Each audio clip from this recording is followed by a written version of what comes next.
சீமானும் விஜயும் அவரை பலகீனப்படுத்துறதுனால அவர் பலகீனப்படுவார். சீமான் கன்ஷிராம் நிதிஷ்குமார் பாணியில பலகீனப்படுத்துறாரு, விஜய் கமலஹாசன் விஜயகாந்த் பாணியில பலகீனப்படுத்துறாரு, அண்ணனும் தம்பியும் எடப்பாடியை பலகீனப்படுத்துறாங்க. செங்கோட்டையன் கூட சேர்ந்து எடப்பாடிக்கு எதிர்ப்பு தெரிவிச்ச குழுல சி.வி. சண்முகமும் இருந்தாரு. இன்னைக்கு அவர் ஒரு மாதிரி ராஜ விசுவாசமா எடப்பாடியை ரொம்ப பாராட்டி பேசியிருக்காரு.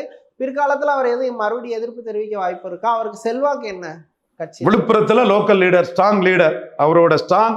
இதுல 2 டிஸ்ட்ரிக்ட் கவுன்சிலாம் ஜெயித்தாரு. அதனாலதான் அவரு பெரிய ஆளுங்கன்னு தெரியாத மறைக்க தான் ஸ்டாலின் அதை போடல.